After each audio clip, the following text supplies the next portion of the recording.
Ruth Ann, welcome to Talk CDL. Thank you. Thank you very much. I don't even know what to... All right, it's good to see you in a good mood. Yeah? Okay. Anyways.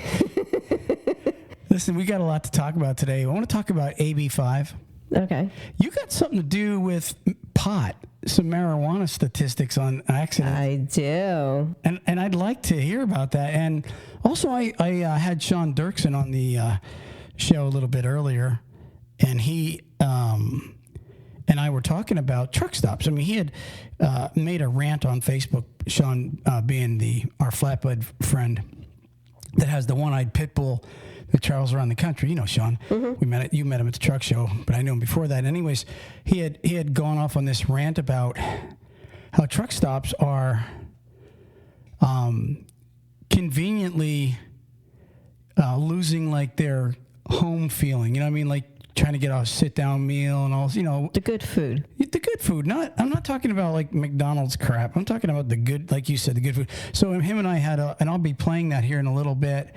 And other than that, we got a lot to talk about, and I'd like to go ahead and start by mentioning a few sponsors. Go for it. Go for it. So real quick, we've got National Carriers, a very convenient reefer company in Dallas, Texas. They have 400 and some trucks. They're looking for a few students. They're looking for some company drivers and some lease drivers. Call them at 888-311-7076. We also have a company called Carter Lumber. Mm-hmm. Carter Lumber has 160 locations east of the Mississippi, and they're looking for what? They're looking for Class A and Class B. Local drivers only. You can look them up at carterlumber.com/TalkCDL. If you're a Class A or Class B driver, go to carterlumber.com/TalkCDL. Also, Camion's break-even calculator, Ruth Ann. I think that is an awesome app. I'm just saying. Very important sponsor. Camion has this break-even calculator. If you're a lease purchase driver, download. It's a free download. Go to Camion, KAMION.io/TalkCDL and download that today and start monitoring how the calculator has it set up for you to utilize everything to make a profit. Mm-hmm. Also, driving-test.org. It's a site that offers free testing, but it also offers a program for $49.95, and they guarantee you your money back if you don't pass your Class A CDL. If you're in school, this would really help you pass your test. Go to driving-test.org. Right. Secure that investment. And Ruth Ann, last but not least, DriveWise, DriveWyze. It's an app-based program that lets you bypass the scales. Download it today, and within seconds, you could be bypassing the scale house, and that's drivewyze.com. Ruth Ann, here we go. Here we go. So, Sean and I were talking about the inconvenience of the convenience. And let me tell you what I mean by that. I believe truck stops are almost looking like 7-Eleven anymore. I agree. You and I, we stop at truck stops, even though I'm not a driver anymore. We stop at truck stops all the time, mm-hmm. and we, get, our gas there, get something to eat there. But how often do we see a restaurant? It's very rare anymore to see a good old-fashioned truck stop restaurant. Exactly. Somebody told me, now I haven't been over to the TA in Wildwood, which you and I have been over there several times and ate at the Country Kitchen. Mm-hmm. I know you like to get the liver and onions. They don't have it there, though. Or what did you get there then? What was it? Did you get the chicken fried steak or something there? I can't have that. I know, but what did you get? I don't remember what I got. Well, it was a home cooked meal, though, is what I'm getting at. I agree. Yeah, I do usually get something like that, but the manager at the time they were out when I wanted to liver and onions, they didn't have it. But I can tell you, Kelly got the BLT when we were there. Right. So, just trying to get Ruth Ann to remember eating there. I remember eating there many times. We've eaten there quite a few times. I like their salad bar. Right, and so the convenient. And here's what I'm getting at. And this is what Sean's rant is. And I'll be playing Sean's a few seconds or minutes out of Sean's recording. This is what he was saying. This is what I'm saying. A truck driver, you're driving 10 hours, 11 hours. You're working all day, right? And you pull into a truck stop, and like Sean said, all they really want is get the Big Mac, pay for your fuel, and get the hell out of our way. We don't want your money. Or we want your money. That's all we want. He said he even asked a few managers, do you really care about truck drivers? Do you actually care? And, of course, their answer is, oh, yeah, well, without the truck driver, we're nothing. But, it's true. Well, here's but they said, oh, we love the trucker. And I told Sean, I said, love is in the action, not just the word. You don't just say, I love these people. You show it. That's how we know you love us, is when you do things. That's exactly what the definition of love is doing. So, when you take away sit-down restaurants, these guys, they pull in, you expect them to go stand in line at Popeyes or Hardee's and eat nothing but greasy fast food. Right. What are you saying to the truck driver? Are you saying I love you to the truck driver? No, it's saying we don't care about you at all. Yeah, bottom line is there's the iron skillets are going away. The country kitchens are going away.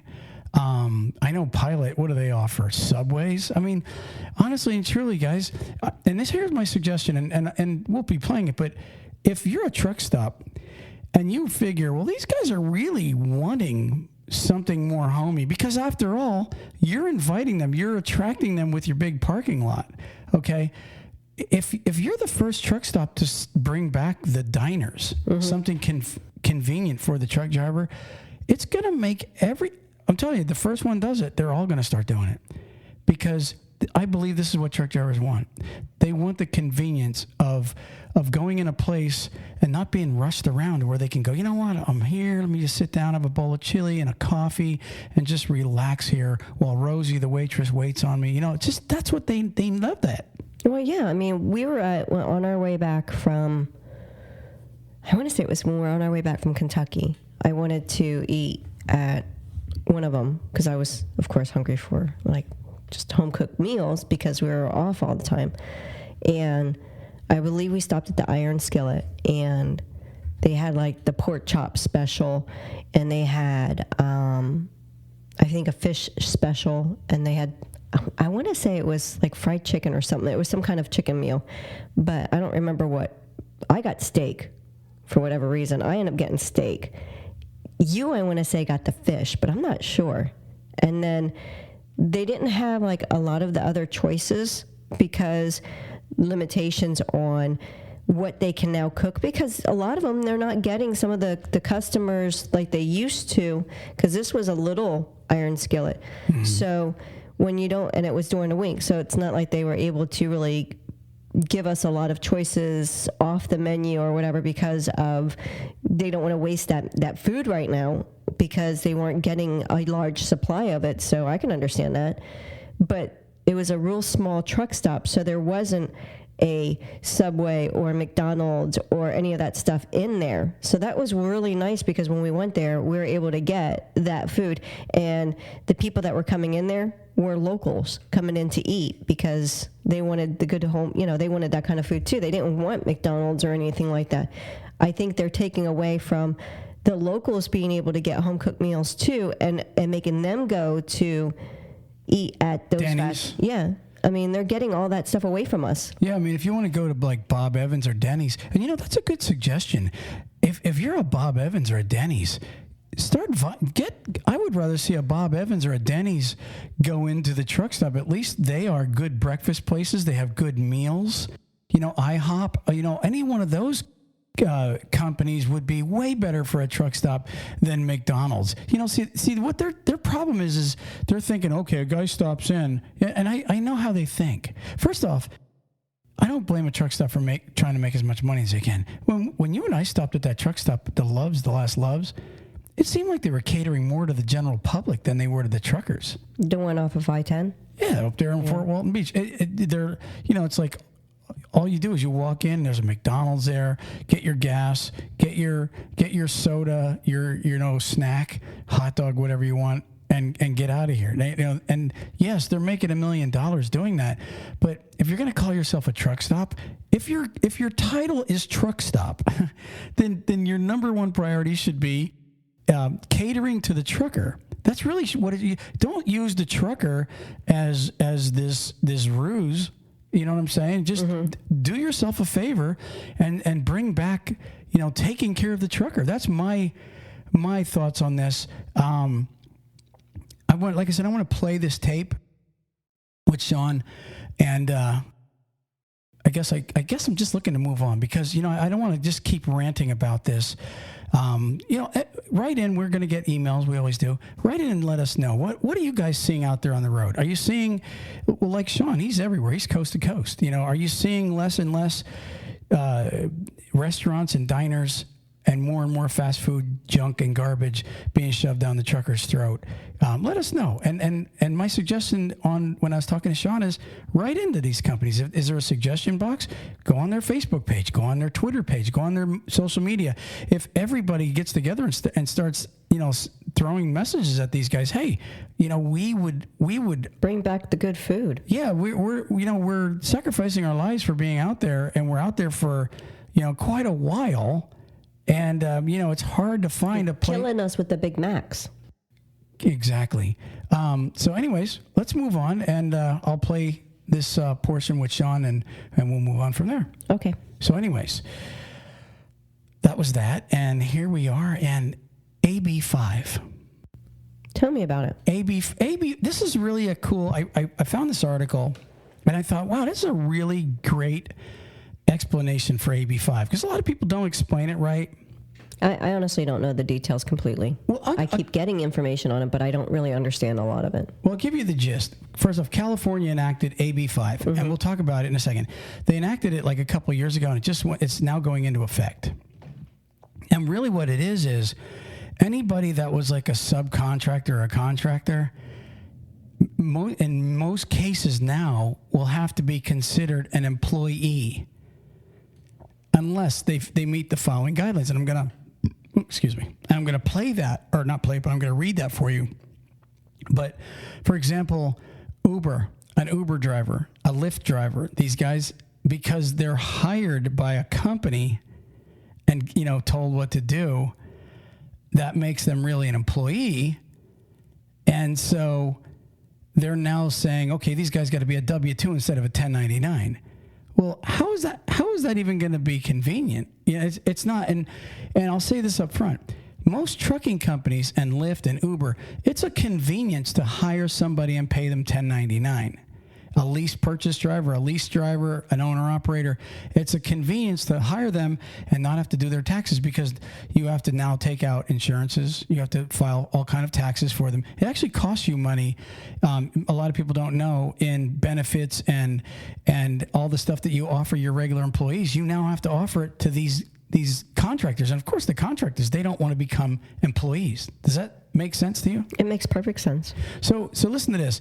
AB5. Now listen to this. AB5, Assembly Bill 5. AB5. It was a bill that was signed into law in California. And of course, California, look, everybody picks on California, and I'm not going to be any different. I think they're idiots. I mean it sincerely. They enact some of these. They're the ones that enacted the carbon law, where if you have a tractor trailer, if you have a tractor and it's it's older than 2010, even back in 2012, 2013, these guys were afraid to go into California, because if you didn't have certain emissions on your truck, you were getting big fines if they caught you. So California is always the first ones, and everybody's saying that a lot of states are going to follow this. I don't see why states would follow what California did. I'm serious, because it's a very bad inconvenience. So it says they established AB5 in 2019. It established a strict ABC test to determine whether a worker is an employee or an independent contractor. So it says workers are assumed to be employees unless the employer can approve the following. Here it is. You ready? A, that the worker is free from the control and direction of the hiring entity in connection with the performance of the work, both under the contract for the performance of the work and in fact. So, for example, J.B. Hunt, let's say they have a lease purchase and they hire a driver that's in California. They got to prove that that guy, okay, is not being directed by them. Because a contractor really comes in and does his own work. Most contractors, in most cases, they come in and they say, here's what I'm going to do, here's the job, and they do it, okay? Okay, if they can prove the following. B, that the worker performs work that is outside the usual course of the hiring entity's business, and that the worker is customarily engaged in an independently established trade, occupation, or business of the same nature as the work performed. Meaning this, if you're a contracted, say you're a lease purchase driver, if you can prove that if you use that truck and do other things for other companies on your own, then you're considered a true contractor that could be paid on 1099 and not have to file as a W-2 worker. Okay, does that make sense? Mm-hmm. So are you starting to understand what AB5 is now? Yeah. And it said the bill was introduced to guard workers against the exploitation of by companies which hire gig workers in large numbers without providing them the same protections and benefits which would be afforded to company employees. Corporations such as Lyft and Uber were among the businesses which were impacted by the policy. Now think about this. What it sounds like to me is, California was one of those states that had a lot of migrant workers. Were you thinking the same thing? That and state tax. Right. So think about, well, of course, they want money. But at the same time, a lot of business in California. See, California, they're not innocent. These guys were reaping the benefits of taking people that were migrant workers, mainly Mexican workers, hardworking workers, and paying them next to nothing wages. Right. And just paying them under the table or 1099, and then just, conveniently giving them a 1099 at the end of the year, showing they were making $2 an hour or whatever they were ripping them off at, and it might not have been that drastic, but it was definitely not up to par with the rest right. of regular workers under a W-2 standard. Yeah. I mean, well, not only that, but my uncle used to have a garment industry over there, and they would hire a lot of people and they would pay them, which I'm not sure exactly what he paid or how he paid it. I know I'd done their taxes at one point. So your uncle was a slave laborer? No, I don't think they're slave laborers. No. I don't mean slave, long ago slave. I just meant migrant workers, paying them cheap wages. I don't know what he paid. They call that a slave labor. Yeah, but I don't know what they paid. I know they lost their company, and when everything went down to South America, when everything went over to Mexico and they started doing all the work there, I know that closed their business. But I don't know what he used to pay them. But what I was getting at is, I don't think it took much to, even though that I think it was easy for them to pay people. I'm trying to think of the right way to word it where it's going to sound right. Like, it doesn't, I don't want to say it didn't matter if you didn't have your like a social security number or anything. I'm talking about, like, if you're illegal, I think it was easy for them to get away with paying you. Yeah, of course. They took advantage of people that coming across the border that needed to make money. That's serious. It's no, what I think a lot of them did. I think it was also they were able to swindle the government too. I don't know how to say it. Yeah, well, a lot of companies are probably swindling. But okay, so now let's fast forward to AB5. Now, so California trying to step in and protect the migrant workers and those that were, and stop these people that were hiring, maybe even younger children and hiring just under the table and all this other stuff at cheaper wages to get away with stuff. Mm-hmm. Fast forward that to now, they're making this rule, but the problem is they're affecting hardworking people. If you're a trucker and you're a lease purchase driver, you may stay out 2-3 weeks at a time working to pay for your family. And then you've got Uber drivers and Lyft drivers and people that make tips. All these people are now going to be thrown into a W-2 position. Mm-hmm. I wonder if they're going to go after waitresses. I don't know, but here's my question, and this is only because I don't understand it 100%. And there's so many different sides of it that you can look at. Okay, So when you have a person that's coming into the working industry, right? Yeah. Let's just say it's someone that's not 100% legally in the United States.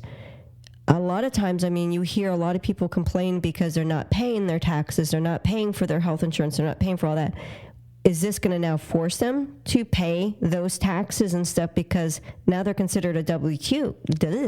A W-2. Right. Well, yeah, Are they now going to be forced to pay? You have to show your, when you fill out those paperworks, you either have to mark you're a U.S. citizen or you have to give another form of identification as a person that's in the United States. I mean, I'm wondering if it's going to cut out some of that part of it. I would say that would be the good part, where anybody that's working to fraud the government, okay, but now go to our industry, trucking. Right. You know what I mean? These guys they get They shouldn't have to. Right. They're running. They legally do their taxes every year. They're paying what their taxes say they have to pay, and they're running under a 1099. And it's convenient for the trucker because he can make more money and buy his own benefits, which is a good thing. It's a win-win. I'm going to tell you, here's my solution around it. You want to know what it is? Get an address outside of California. I'm serious. If you're a trucker, you want to get around the California AB5 law, go to Nevada or Washington or Arizona, one of the surrounding states, and, establish a address. And it's not hard to do. No. Establish an address in one of those states, and especially if you have family. If you have family, it's not that inconvenient. If you got family in Ohio, fly to Ohio, use their address, get your CDL transferred over to Ohio, and guess what? Now you don't have to worry about AB5. I'm just saying, until they get it straightened out, that you got to come up with something strategic, and I guarantee you that's what I would do. If I was trucking right now and in Florida, and they said, oh, well, now we got the AB5 law, which I doubt Governor DeSantis would ever do that, okay, but I like Governor. Exactly, compared to Newsom. But the bottom line is, and again, I don't want to get political on the show, but if that happened here and I was a driver, I would fly to Pennsylvania to one of our relatives, and I would establish residency under there, and I would just get my mail there and just and pay them to forward it to me. Guarantee you family and friends will help you out like that. And if you're a trucker, you can just get through there once a month and pick up your mail. Or you can just use a P.O. box and have stuff mailed to your home state, but still have your CDL somewhere else. The only issue there is, the problem is, some of these trucking companies, they're going to say, well, you got to have your license where you're domiciled, and that's the law. DOT requires that. But you know what? There's a lot of companies that look the other way when a driver's inconveniently inconvenienced like this. And I'm going to tell you something, truthfully. If you're a trucking company and you want to get a couple extra drivers, I would allow, I really would.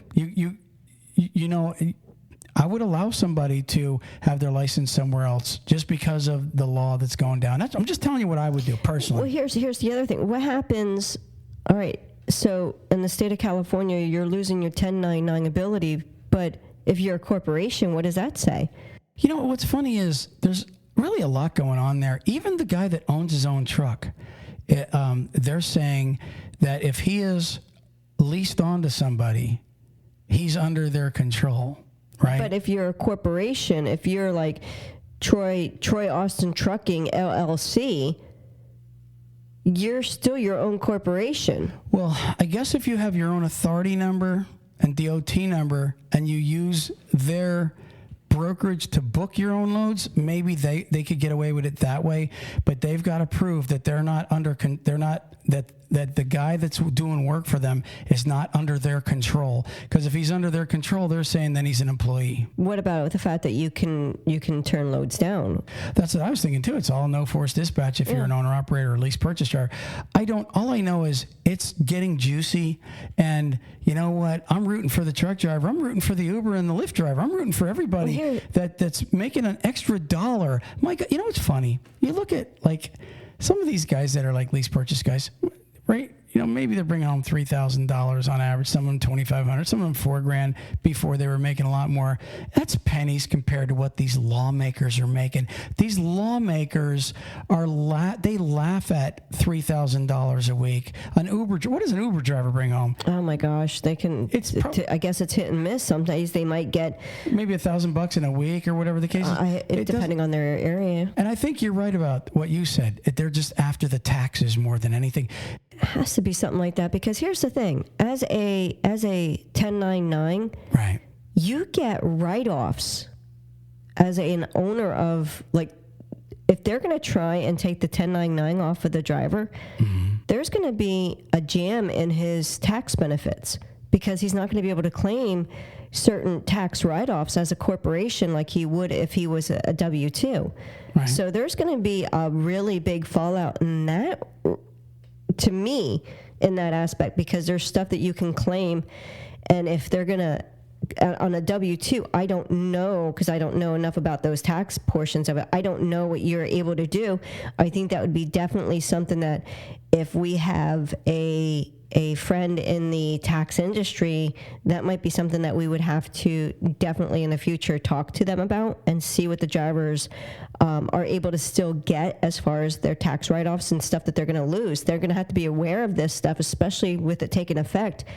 This is taking effect with the last 6 months of the year, and that affects your taxes then for the next year. You know what else is just a convenience? Also, the Supreme Court refused to hear the case. Exactly. So I believe it's kicking in now, or any day now. This new law goes into effect, and I guess people are scrambling.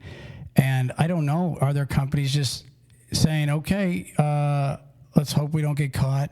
They'll stop hiring in California, period. Well, no, there's a lot of companies that already have backed away from California because of this. But you know what? We will obviously stay on this story and be watching it and reporting on it, and praying. I hope for the truck driver's sake in California, that they find a way around this, or maybe that it gets reversed, because it's absolutely it's appalling. When you make a law that is going to affect that many, to make a law that's going to affect that many people is insane. And I guess we're going to find out over the next couple of weeks or months the fallout of what happened. Anyways, moving on. Ruth, I got one last thing I'd like to talk about. I seen an article about the railroad workers, engineers, caboose drivers. I totally had, the song?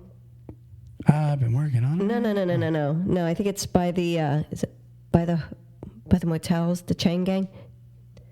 It's an old 80s song. I don't know. Yeah, it came in my head. Yeah, I don't know. Well, when we were doing the mic checks this morning? Yeah.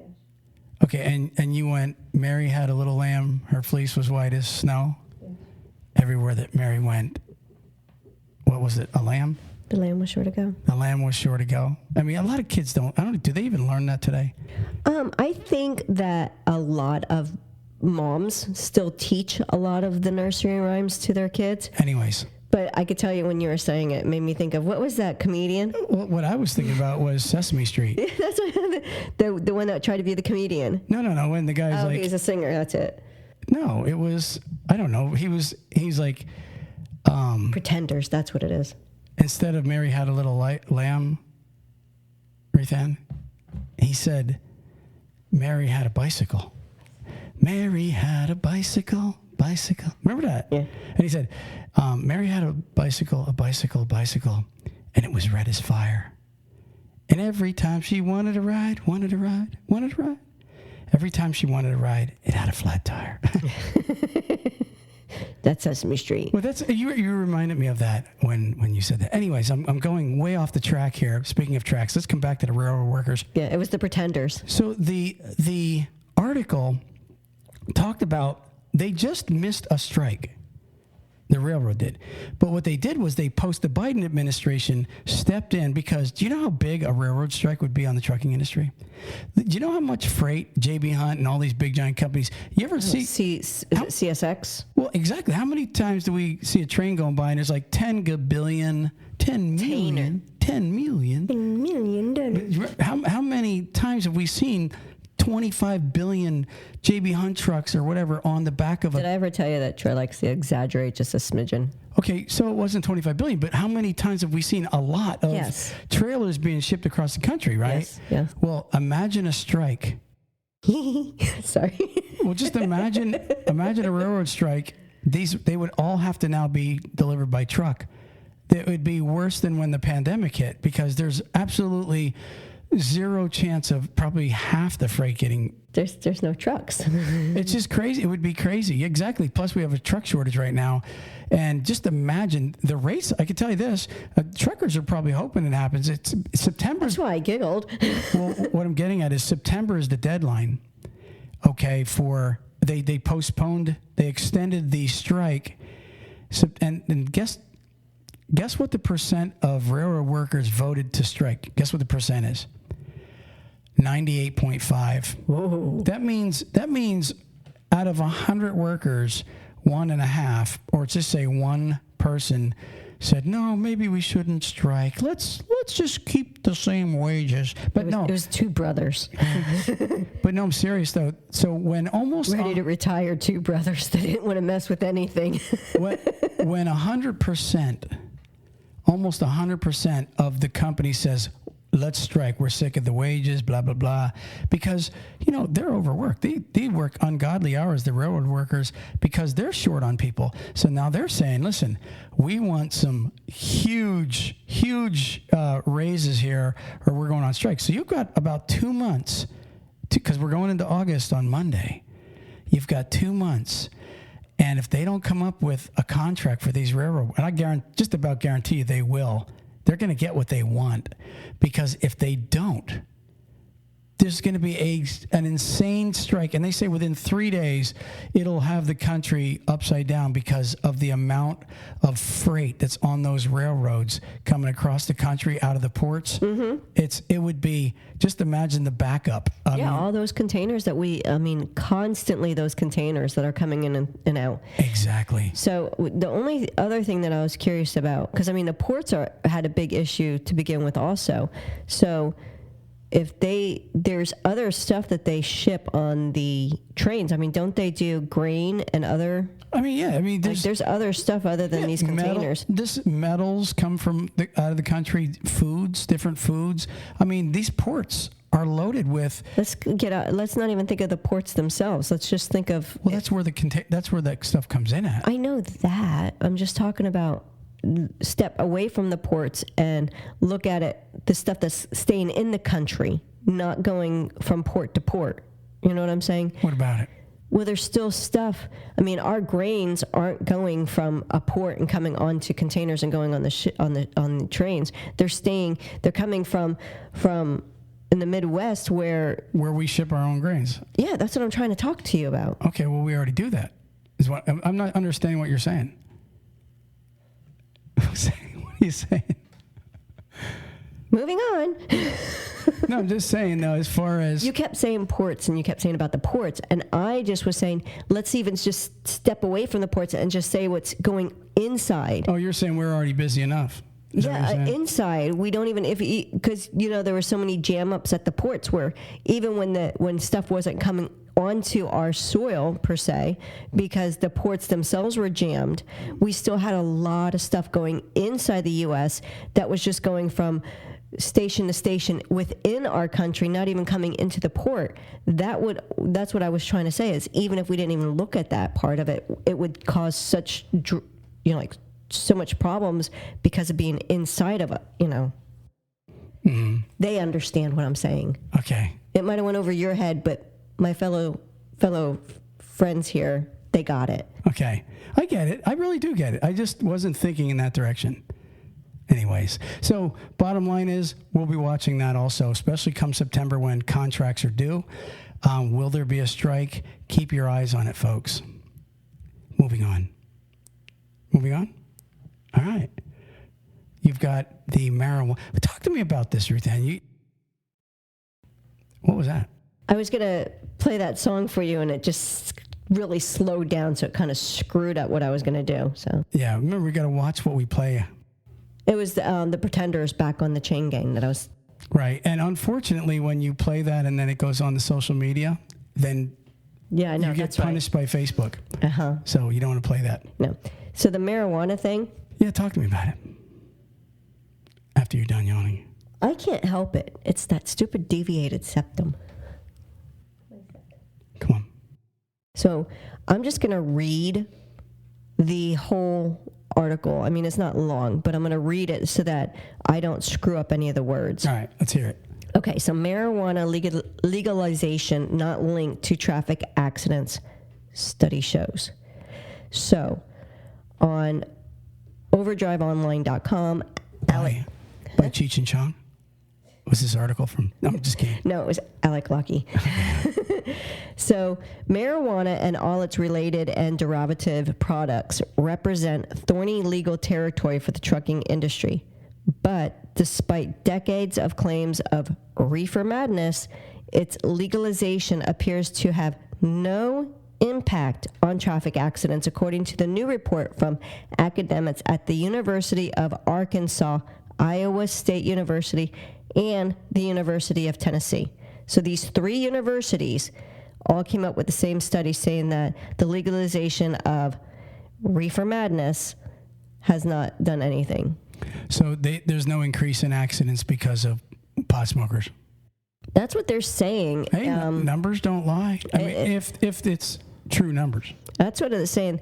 It says the paper's authors analyzed heavy truck crash data for years 2005 to 2019. So the results haven't been skewed by the pandemic, but saw many fewer drivers on the road, but more severe crashes and more speeding among many drivers, particularly those who share the road with the professionals.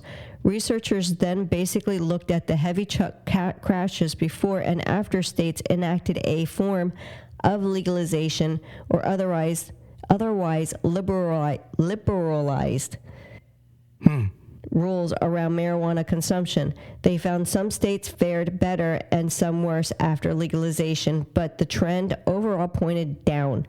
Vermont and Washington, for instance, saw large crash reductions, while Nevada, on the other hand, experienced a big increase, according to the study.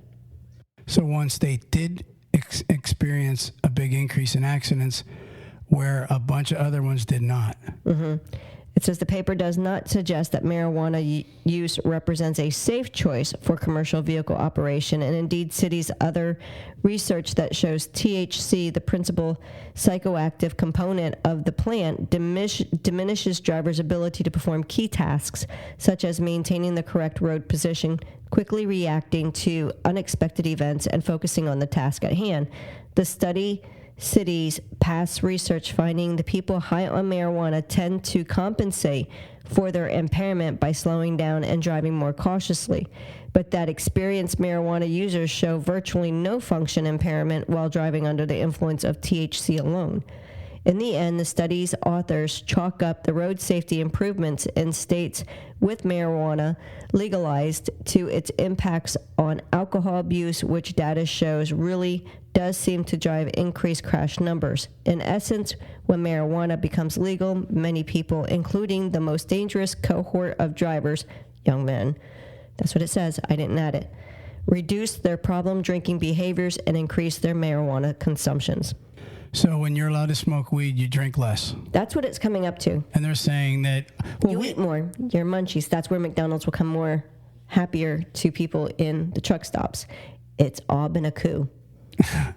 Well, you know, honestly, again, you know, everybody has their own opinions. I would say that I definitely would like to see less people drinking. Talk CDL has a video that we obtained from a company recently. They sent us this video of a driver, their driver, that was, they got a phone call, I guess, from the police in Pennsylvania, and here their driver was stone cold drunk. And when I say stone cold drunk, we got the video of this guy driving because they have a dash cam. And this guy went up a bank and almost took out a bridge.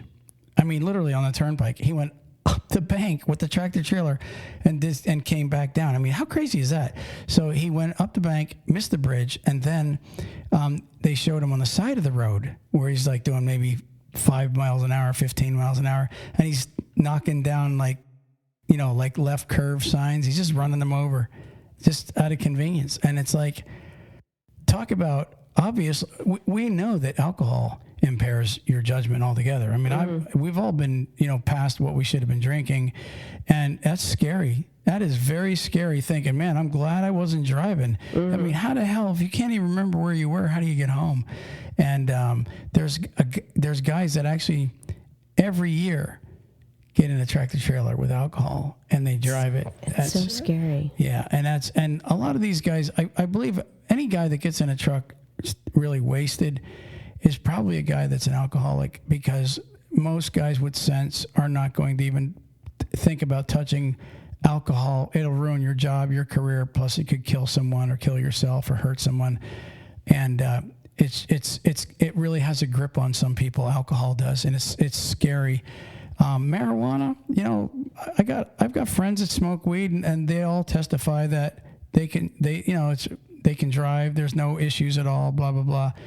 That's up to, I'm not a weed smoker, so I just assume be home if I'm gonna have a drink, and just do the right thing. I agree. Yeah. Anyways, that's my podcast for the week, Ruth Ann. I do you have the word of the day with you today? I do. Word Genius. Word Genius. Folks, Word Genius is a company that will send you the word of the day every day if you sign up for it. It's free. It's made us smarter. And I'll tell you, honestly, they're not our sponsor. We've been advertising for them for the last couple million years, only because we like it, and I'm sure it helps them, and it helps our audience. Ruth Ann, what do you got for a word? Decorticate. Decorticate? Decorticate. Decorticate. Is it C-O-U-R-T or is it C-O-R? Decorticate. Tell me, what does it mean? Remove the remove the bark, rind, or husk from. Like when you peel the husk off of a corn. Yeah. That's called decorticating. Decorticating. Mm-hmm. So if you're going to remove bark from a tree, you're decorticating. Mm-hmm. There you go. Wow. Peel an orange, decorticating. Yeah, I'm really so glad that we just say, hey, peel an orange. Yeah. Hey, he just knocked the bark off. No, he decorticated. No, I kind of sounds bad there. He decorticated. It doesn't sound. It does. It sounds like a bad word. It sounds like he pooped back there. He decorticated. You're thinking about defecating. I know what it meant. Okay. I'm just saying. That's what it kind of reminded me of. He decorticated. He did what? Don't you dare do that back there. Okay, now that Ruth Ann's going off. All right. Ruth Ann, we're out of here. Peace. Peace. Praise the Lord.